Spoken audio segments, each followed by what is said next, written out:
नमस्कार दोस्तों, माटी की भाषा में आप सभी का बहुत-बहुत स्वागत है। आज हमारे साथ हैं डॉक्टर दिलीप पाल जी। सर, आपका बहुत-बहुत स्वागत है हमारे चैनल पे। बहुत-बहुत धन्यवाद सर। डॉक्टर सर, शिक्षा जगत में अपना बहुत ही अच्छा योगदान दे रहे हैं। इनके लिटिल चैम्प स्कूल चल रहे हैं, मुंबई से जौनपुर तक चल रहे हैं और डॉक्टर सर बुक लिखे हुए हैं, जो हमारे साथ में एक उनकी बुक है अहिल्या बाई होलकर करके, जो अभी-अभी इन्होंने अ, लिखी है और इसके बारे में भी हम लोग आज बात करेंगे। डॉक्टर साहब, आपका रुझान शिक्षा जगत में जो शैक्षणिक है स्कूल्स में, या आप बुक लिख रहे हैं अच्छी-अच्छी, तो आपका रुझान आपका इसके तरफ बढ़ाव कैसे हुआ सर?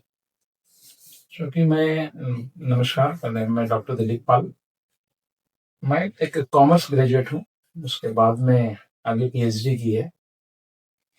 हम सारे दोस्त, हमारे मित्र जो हैं, एजुकेशन में आए तो उस समय देखा-देखी वाला सिस्टम था। हम लोग भी एजुकेशन के सेगमेंट में आ गए। पहले तो पढ़ाना चालू किया, पढ़ाने के बाद में धीरे-धीरे करियर स्टार्ट हुआ। फिर स्कूल का एक निर्माण में आई। उस समय प्री प्राइमरी ही चलाते थे। प्री प्राइमरी की चलाते थे। एज अ कॉमर्स बैकग्राउंड था तो बिजनेस खून में था। ऐसा लगा कि कुछ बिजनेस की तरफ बढ़ना चाहिए। तो हमने प्ले ग्रुप की सीरीज, जिसको फ्रेंचाइजी के रूप में हम लोग ने देना चालू किया, प्रॉपर कंसल्टिंग गाइड वगैरह करके। ये काफी साल तक चला।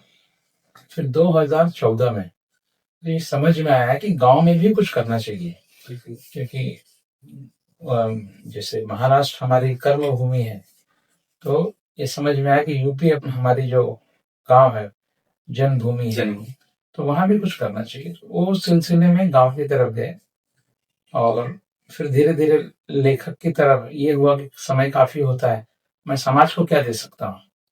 तो ये लगा कि बुक एक सशक्त माध्यम है, कल हम रहेंगे और नहीं भी रहेंगे तो बुक हमारे विचार हैं, बुक हमारी रहेगी तो इससे लोगों को एक प्रेरणा मिलेगी। बस ये उस तरफ ही धीरे धीरे करा। और मेरे बड़े भैया डॉक्टर दुर्गेश जी हैं, जब हम लोग पढ़ते थे तब हमने भैया का देखा था थीसिस वगैरह, और उस समय उन्होंने पीएचडी की थी। तो वो एक मन में था कि हम भी करेंगे, हम भी लिखेंगे। तो उनको देखते धीरे धीरे हम लोग आगे आपने बढ़े। पीएचडी किस में किया है सर? इकोनॉमिक्स में किया है, क्योंकि कॉमर्स बैकग्राउंड था।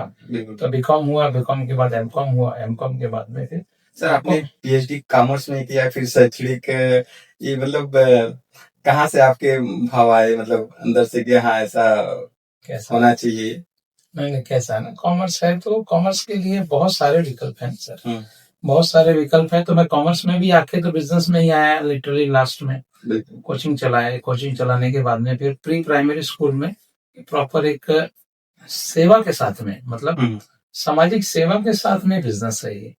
प्री प्राइमरी बच्चों को, नए निहाल बच्चों को देखना और फ्रेंचाइजी बांटना बहुत टफ काम है, और उस पर काम करना है। कोविड बड़ा अच्छा रहा।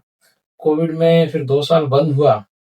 बंद होने के उपरांत में आपको पता होगा सारा सिस्टम चालू हुआ था, लेकिन प्री प्राइमरी का जो सेगमेंट था वो 2 साल तक बंद था। कारण ऐसा था, बच्चे छोटे होते हैं और उस समय संक्रमण का भी खतरा उनके ऊपर ज्यादा था, इसलिए सरकार ने बंद कराया। तो हम सरकार के साथ में ही है कि भाई देखो, वहाँ जो अच्छे लोग बैठे हैं वो निर्णय ले रहे हैं और उसका कोई विरोध नहीं है। तो उसमें फिर बाद में धीरे धीरे हम स्कूल की तरफ आ गए। आपने एक इंग्लिश में भी बुक लिखी हुई है, जी जी, तो आप उस पर भी प्रकाश डालिए। पाथवे टू अर्ली एजुकेटर्स, क्योंकि जैसे मैंने आपको बताया सर, प्री प्राइमरी का मेरा सेगमेंट था, प्री स्कूलिंग का। तो हम लोग को समझ में आया उस समय कोई प्रॉपर उसके लिए गाइड बुक नहीं थी। तो हम लोग पाथवे टू अर्ली एजुकेटर, जो प्री प्राइमरी टीचर्स ट्रेनिंग लोग कराते हैं, ये बुक उनके लिए एक कोर्स बुक करके आज की तारीख में प्राइवेट वाले काफी लोग चला रहे हैं। तो उसमें आज भी कोर्स बुक करके बुक काम आ रही है। और आपने जो अभी हमारे साथ में बुक भी है, धर्म और न्याय की प्रतिमूर्ति अहिल्याबाई होलकर के, जी जी, ये आपके विचार में कैसे आया सर, कि ये टॉपिक आपके विचार में कैसे आया सर? मैं शिव भक्त हूँ, और शिव भक्त में अहिल्या माता का भी नाम आता है।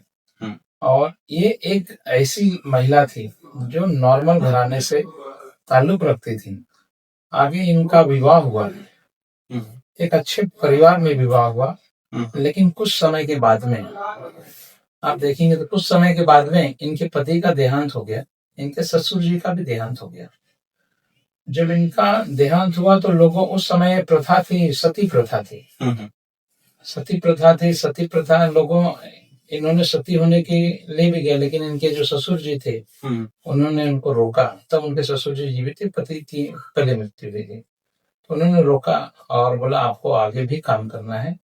और उस समय पढ़ने की व्यवस्था नहीं थी, लेकिन तो इनके पिताजी ने इनको घर पर ही पढ़ाया था। आप देखेंगे एक सशक्त नारी, मतलब वो 300 साल पहले का अगर हम सोचे तो कैसा बात रहा होगा, उस समय महिलाओं को क्या अधिकार रहे होंगे। तो उस समय एक कितने जागरूकता थी हाँ, उस टाइम पे। कितने जागरूकता रहे उस समय, शासन करना, बागडोर संभालना। तो ऐसे यही नारी को देखकर इस पूरे में परिपूर्ण थी। आप देखेंगे उस समय माहेश्वर में इन्होंने सिल्क की साड़ियां वगैरह का व्यापार सेट कराया। आप देखेंगे महिला होते हुए उस समय भी इतनी चीजें करना अपने आप में काफी परिपूर्ण है। आज की महिलाओं को इनसे सबक लेने की जरूरत है, और महिला में लीडरशिप की कमी नहीं, ये अहिल्या माता के जीवन दर्शन से समझ में आता है। कुछ आज की नारियों में को आप संदेश देना चाहेंगे, उनके अनुसरण को फॉलो करना चाहिए जो अहिल्याबाई ने उस टाइम सीख दी है कि, और आप क्या डिफरेंस देखते हैं तब की नारियों में और अब की नारियों में, कितना बदलाव हुआ है? जी देखिए सर, ऐसा है ना, हर समय अच्छे लोग भी रहे हैं, बुरे लोग भी रहे हैं, ठीक है, समय बदलाव होते जाता है। हमको समय से सीखना चाहिए। हम समय से क्या सीखेंगे? एक महिला हो के उस समय भी जिसको जो करना होता है, उस समय भी अच्छे लोग थे, इस समय भी अच्छे लोग हैं। हमको इनके जीवन दर्शन से सीखना चाहिए। आप देखते हैं ना, जीवन किसी का सरल नहीं होता, सबको संघर्ष करना पड़ता है। आज मैं अगर डॉक्टर दुर्गेश सर का नाम लूं तो डॉक्टर साहब ने भी तो बहुत संघर्ष किया है। वैसे मैं तुलना नहीं कर रहा हूँ, लेकिन कोई भी जो बड़ा आदमी है, जो बड़े लेवल में होगा, आप किसी को भी अगर बड़े लेवल में देखेंगे तो बिना संघर्ष का कोई नहीं आता, बिना संघर्ष का कुछ नहीं। हाँ, तो राजमाता अहिल्याबाई होलकर जी से हमको ये सबक लेना चाहिए, परिस्थितियां कभी भी आपके अनुकूल नहीं होंगी, आपको संघर्ष करना है। आज संघर्ष करके इन्होंने अपना नाम स्थापित किया है, एक जीवन दर्शन दिया है। अगर हम इनके जीवन दर्शन को ही सार समझने की आपको मेहनत करना है तो आप सक्सेस ही रहेंगे। जी सर। आज आप जैसे आप शैक्षणिक शिक्षाएं चला रहे हैं, स्कूल चला रहे हैं, मुंबई से जौनपुर में भी चला रहे हैं, जो उत्तर प्रदेश में काम कर रहे हैं, तो आज के शिक्षक जो हैं, आप जो अच्छे शिक्षक होने चाहिए उनमें क्या क्या गुण होने चाहिए जो कि बच्चों की अच्छी सीख दे पाए, और उनमें ऐसी गुणवत्ता हो कि जो कैपेबिलिटी हो कि बच्चों को ज्ञान अच्छे से दे पाए? सर ऐसा है, आप कोई भी कार्य करिए, कोई भी कार्य करिए, मुबारक, उसमें आगे पीछे थोड़ा चल जाएगा, लेकिन जब आप शिक्षक बनते हैं तब आप भविष्य निर्माण की तरफ जाते हैं। फिर उसमें ढील ढावाली नहीं चलेगी, क्योंकि आप किसी एक बच्चे का या किसी बच्चों का आप भविष्य निर्माण कर रहे हैं। मेरा ऐसा मानना है, कर्मा हमेशा बैक होता है, मतलब आप जो करोगे, जैसे मैं आपको फूल दूंगा तो खुशबू मुझे भी आएगी। तो हमको कोई भी इस प्रोफेशन में आए तो उसे सभी से रिक्वेस्ट है कि वो ढीलापन ना करे, क्योंकि आप किसी का भविष्य निर्माण कर रहे हैं और आपके ऊपर भविष्य निर्माण की जिम्मेदारी। तो एज अ शिक्षक होने के नाते मेरा एक पहला फर्ज होता है कि जो मैं करूं वो मेरे बच्चे मेरा अनुसरण करेंगे, क्योंकि घर पे जाता है जब बच्चा, उसका टीचर चाहे वो महिला हो चाहे पुरुष हो, वो अपने टीचर के बारे में बात करता है, मेरे सर ऐसा कर रहे थे, मेरी टीचर ऐसे ही कर रही थी।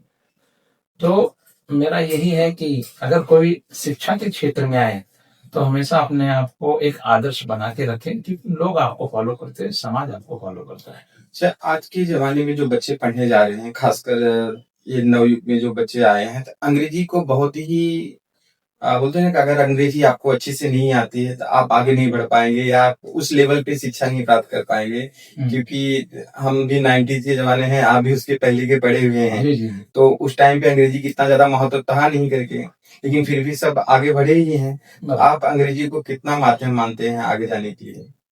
देखिए सर, भाषा ये बहुत ज्यादा ये हवा बना दिया गया है, हर भाषा का अपना महत्व है। शिक्षा का अर्थ है कि नॉलेज को लेना, शिक्षा का मूल उद्देश्य यही है कि नॉलेज को लेना, लेकिन कुछ लोगों ने उसको नौकरी का जरिया बना दिया है। शिक्षा आपके अंदर संस्कार बनाती है। अगर आपके अंदर संस्कार नहीं होंगे या आपके अंदर संस्कार डेवलप नहीं होंगे तो वो शिक्षा कोई काम की नहीं।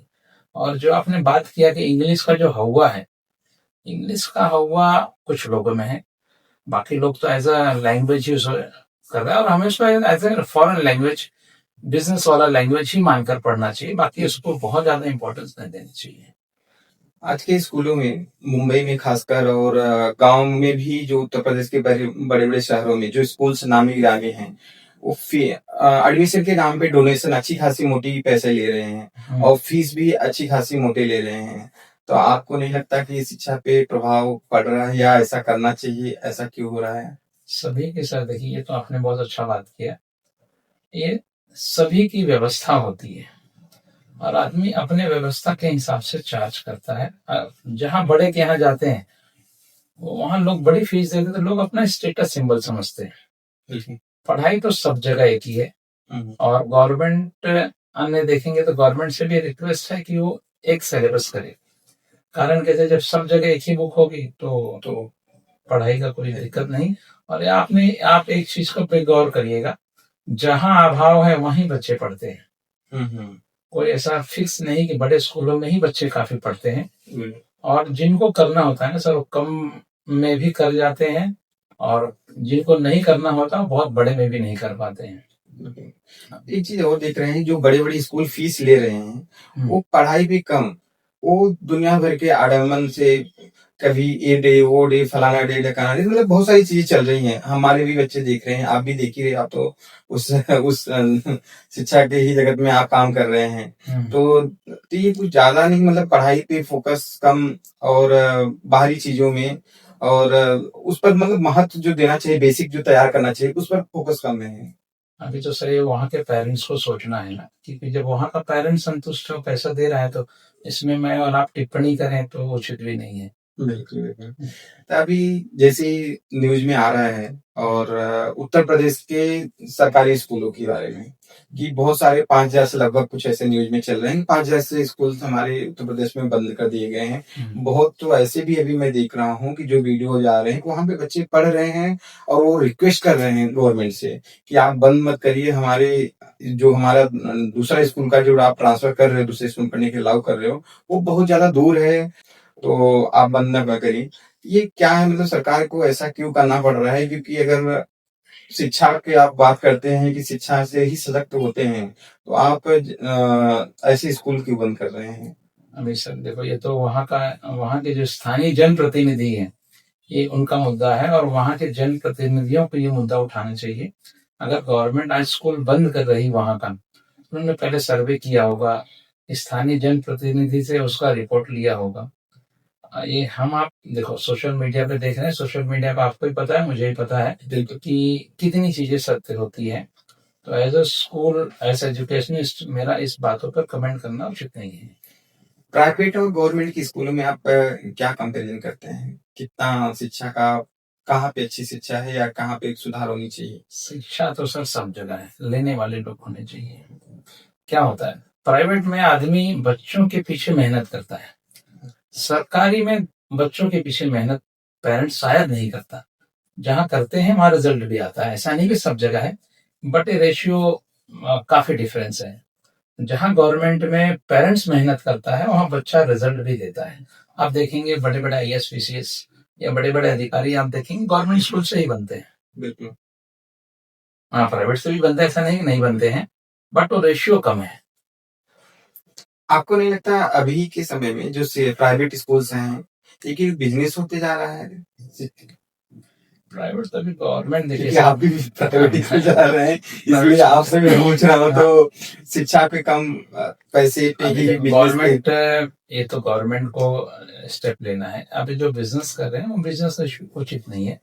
एक्चुअली ये समाज सेवा का काम है, समाज सेवा होनी चाहिए।